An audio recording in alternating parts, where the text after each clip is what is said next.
The Games must go on, but the Tokyo Olympics and Paralympics won't have any foreign fans. So, how will this affect the athletes? And what about the businesses and Japanese public banking on a slice of Olympic glory? This is Inside Story.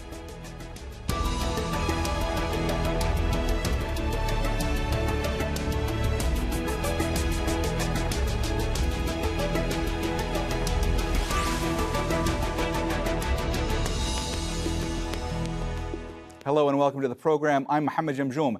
The Olympics and Paralympics thrive on one thing: international sports fans.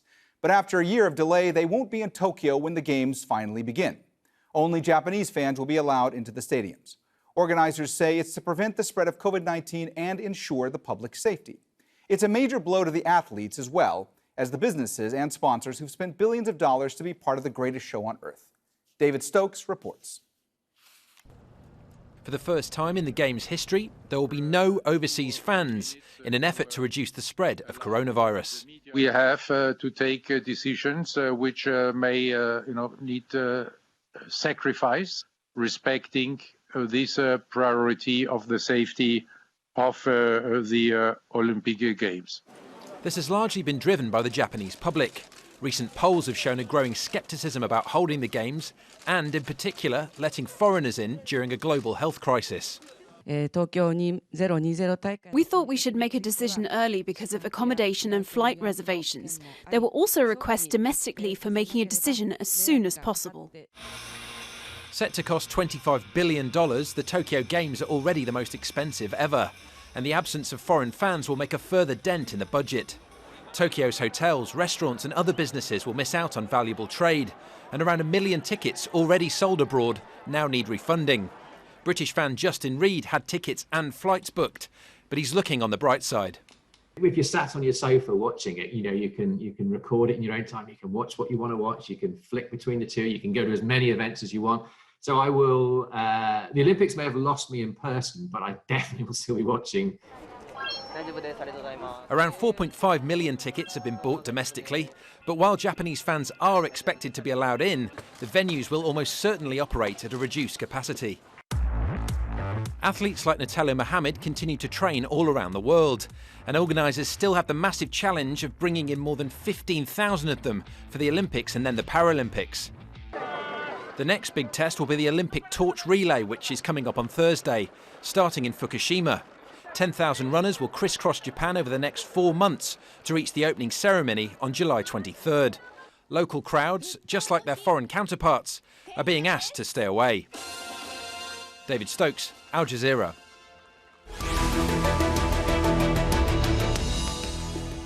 All right, let's bring in our guests. In Tokyo, Dan Orlowitz, sports writer at Japan Times.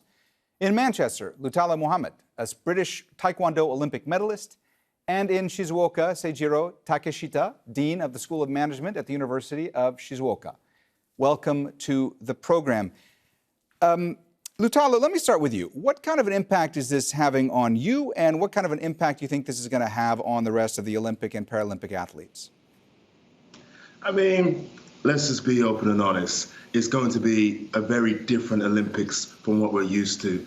As now a veteran of the last 2 games, London and Rio, one of the best things about it was that that support, that overwhelming home support. Even in Rio, the amount of Brits that came out to support their athletes, to make them feel at home, it was absolutely incredible. So it's going to be very strange going into an Olympic Games without that feeling. However, you have to accept it's going to be a strange Games, but it's also been a very strange year. So with that being said, we just have to get on with it and be grateful that the Games is still happening and focus on what we can do, and that's our best performance possible. And that's at least what I'm going to be doing. Dan, how much of a financial blow is this going to be for Japan, and how much more of a burden is this going to be putting on Japanese taxpayers? This will be a significant financial blow to the country. There have been some estimates saying that the loss of overseas fans to the Games could cost as much as $2 billion. That's on top of all the money that's been spent preparing for the Games. You have the tourism industry that was really looking for a significant windfall from these games. You have sponsors who are expecting to reach out to all the fans who are attending, and all of that money, all the tickets have to be refunded. All of the hotels, all of the tourism-related businesses, restaurants, they're all going to take a severe hit, and the taxpayers are likely going to have to shoulder some of that burden. Seijiro, do we know how much of a hit corporate sponsors are going to be taking as a result of this, and are they eventually going to see a return on their investment? Well, many of them are starting to back off. Currently, several polls suggest that 70 to 80% of the Japanese public is against or not willing to hold the Olympics this year. Postponing it is mainly their wish.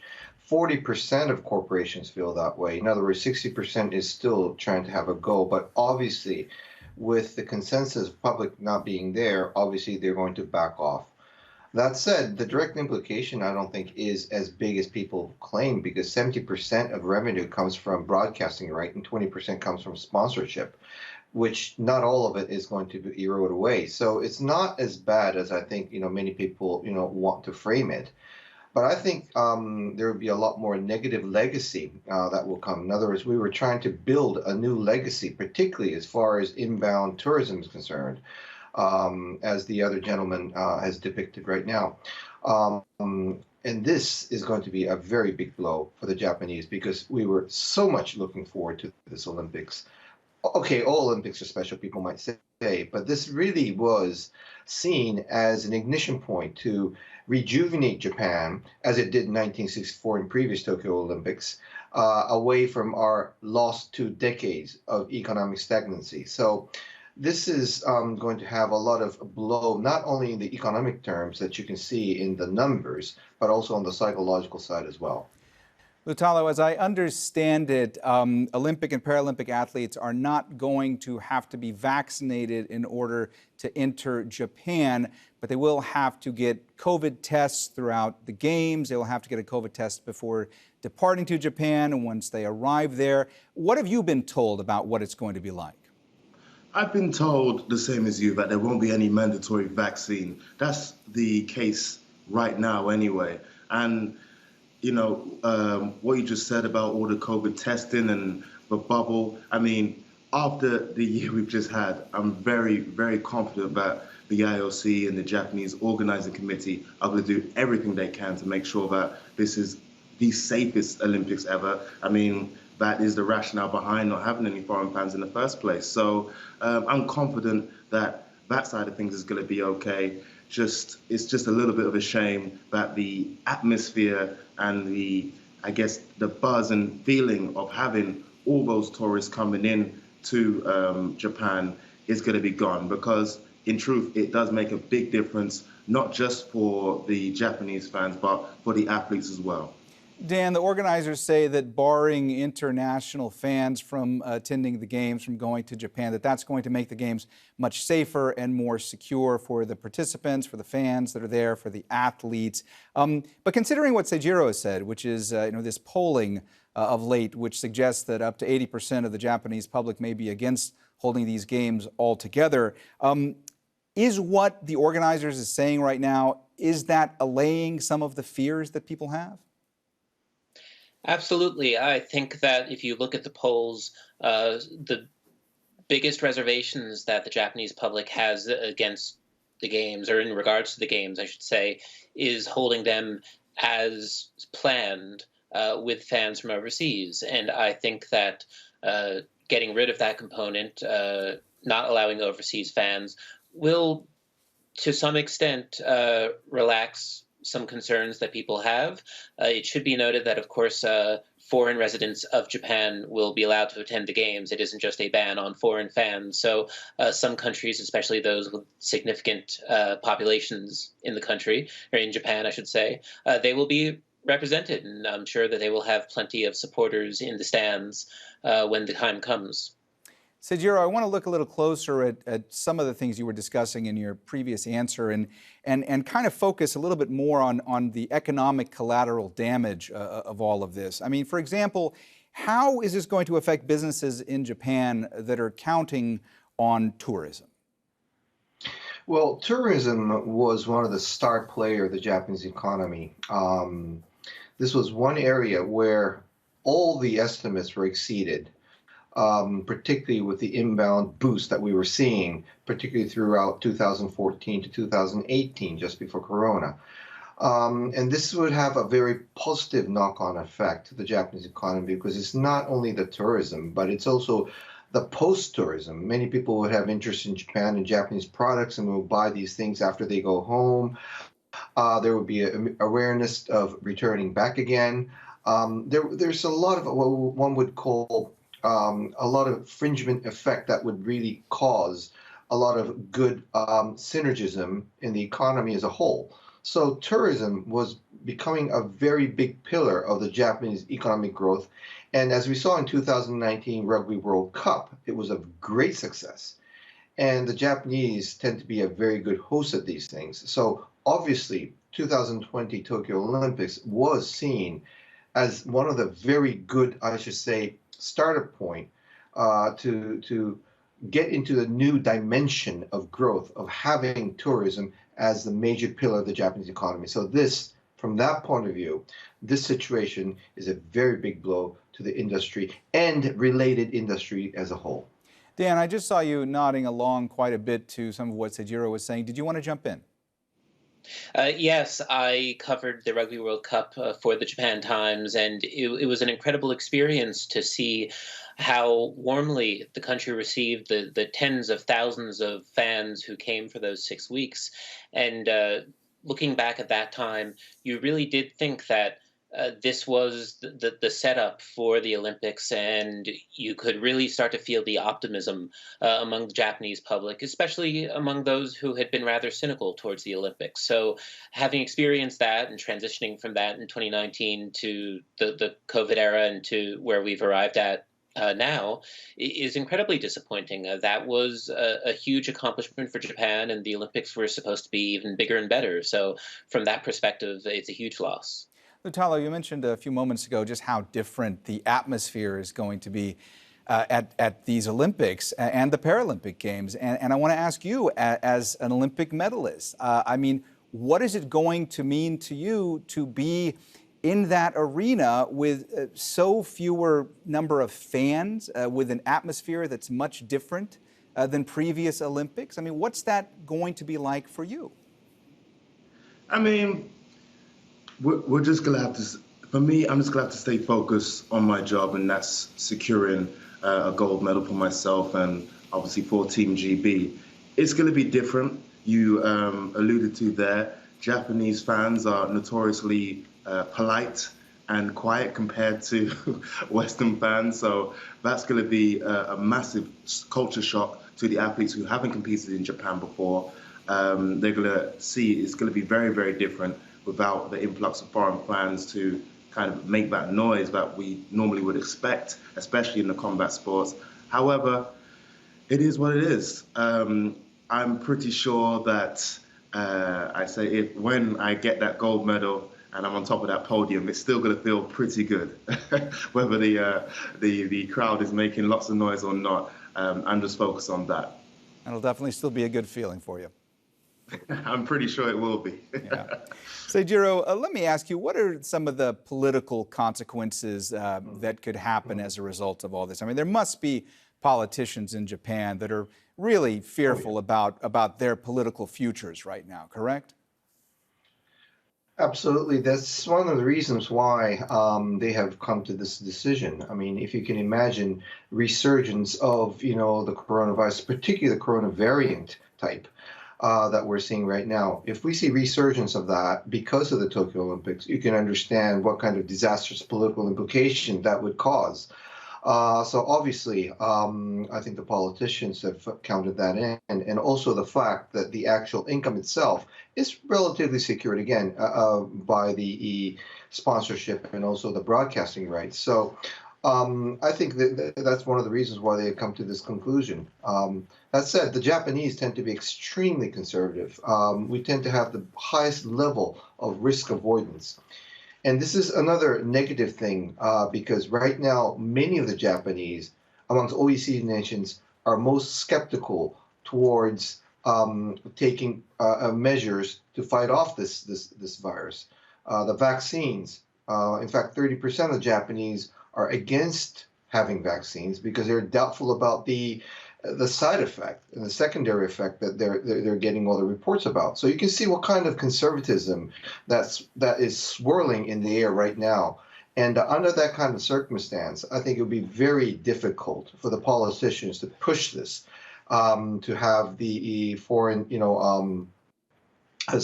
spectators coming in, because they may be able to control the players and the related people, but certainly not the spectators. So I think this was also very much a political decision, as you point out. Lutalo, what has the last year been like for athletes, especially when it comes to the disruption of training regimens due to COVID-19 restrictions? I mean, how difficult has that been to cope with?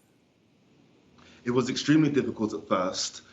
Before going into the first lockdown, when we didn't know if the Olympics was going to be postponed or not. We were hearing so many rumors, so much speculation. So it has felt like you were training in limbo, which is very different for athletes, professional athletes. We are very goal focused. So we know what we're working toward every time, and we work towards that with hard work and dedication every day.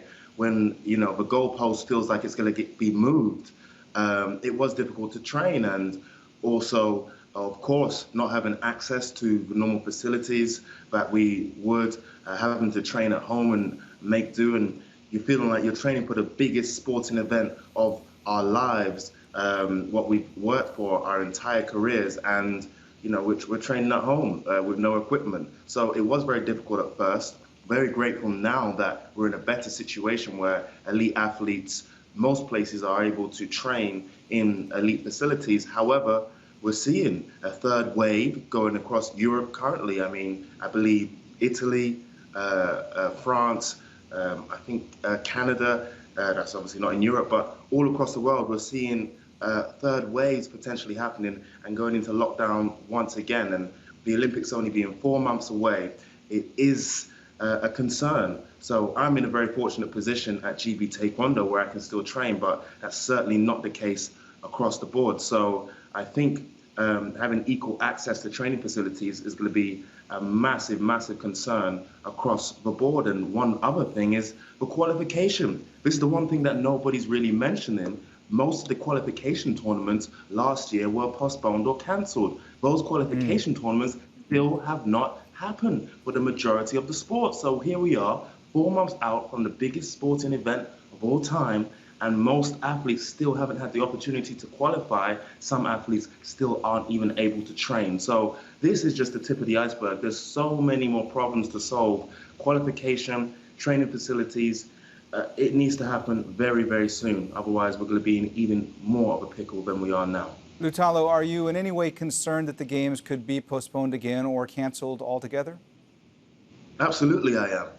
When it's happened once before, I mean, let's face it, we never expected it to happen. To have a postponement, this is so unusual. So it is definitely a concern across the board with all athletes I've spoken to.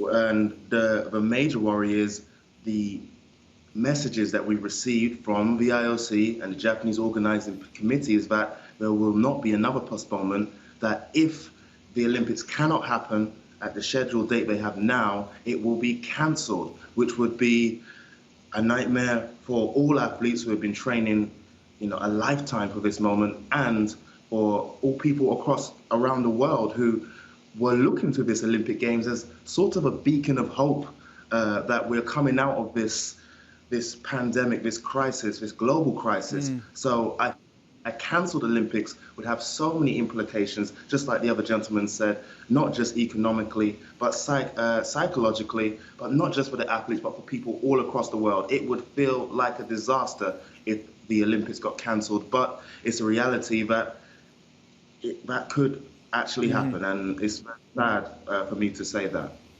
Dan, what does the local demand for tickets look like at this stage, and how much will Japanese fans be able to make up for the lack of so many foreign fans? That's a very open question right now. Before the pandemic, roughly 4.5 million tickets had been sold in Japan. In November and December, they held a refund period. About 800,000 tickets were refunded, so that leaves roughly 3.6 million still sold. The availability of those tickets has not been decided yet.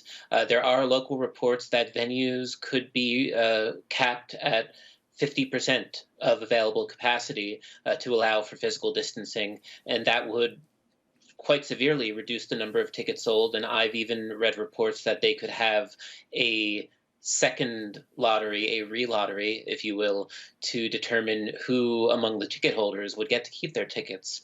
There's going to be a lot of complications. Of course, some events, such as gold medal events, have been oversold, while the preliminaries and such have been undersold. So we don't know what's above 50%, what's below 50%, or if 50% will be the limit. Seijiro, Dan was just talking about some of the complications. I suppose one of the more complicated things right now is how to arrange refunds for all those foreign travelers who've bought tickets, who've booked hotels. I mean, how is that going to be done? How long might it take? And who ultimately bears responsibility for this? Well, as for the service industry itself, I mean, we're seeing quite a lot of bankruptcies, to say the least. So I think that would basically exacerbate the situation. And also the language barrier that persists. And quite a lot of things in Japan. For example, the payment methodology, contractual methodology, they're quite different from that of the West. We're what we call the Galapagos situation, where the island Galapagos was able to sustain its livelihood of many species because they were so apart from the mainland. And Japan has that phenomena in many aspects of the economy, actually. So I think that would unfortunately bring further complications to various, people who were trying to reach Japan, which is another very unfortunate thing, because that would basically cause a slowdown of regression of people coming to Japan. This country is still so undercultivated as far as tourism is concerned, I think, and it has such huge potential, I think. And therefore, I think the administrative complications, or these failures that you connotate, may certainly hurt various issues or regression of people coming back to Japan in the future. Lutalo, we've spoken about so many things that can induce so much anxiety for athletes, and yet I hear you speaking about all this. Your outlook is so positive, and I'm just curious how difficult it has been for you to maintain that focus, to look forward to hopefully winning that gold medal, and to maintain that positivity. Well, for me, when times are bad, I tend to just try and focus on what I can control. Ultimately, the Olympic postponement, the COVID pandemic, everything that's happened over this last year, it hasn't been in any of our control. So what I have been able to control is my fitness, my hard work, and my dedication to my training. And that gives me positivity. And although we have some problems and some issues to get over right now, the messaging we're getting right now is that the Olympics is happening. So that's almost like a beacon of hope for me. If the Olympics does happen and I'm able to go, I'll be extremely grateful that it is happening under any circumstances. If, for whatever reason, it doesn't happen and it either gets postponed again or, as we said before, most likely it gets cancelled, then it is what it is. We are in the midst of a global pandemic, and as tough as it is as an elite athlete to admit this, this pandemic has shown us that there are more important things in the world than sport. So if sport has to take a back step for a while, then so be it. However, until then, I'm remaining positive, and I'm still visualizing that gold medal being hung around my neck sometime in July of 2021. Well, that's a good thing to visualize at a time like this. We have run out of time, so we're going to have to leave the conversation there. Thank you so much to all of our guests, Dan Orlowitz, Lutalo Mohammed, and Seijiro Takeshita. And thank you, too, for watching. You can see this and all of our previous programs again by visiting our website, aljazeera.com. And for further discussion, go to our Facebook page. That's facebook.com/AJ Inside Story. You can also join the conversation on Twitter. Our handle is @AJ Inside Story. For me, Mohammed Jamjoom, and the whole team here, bye for now.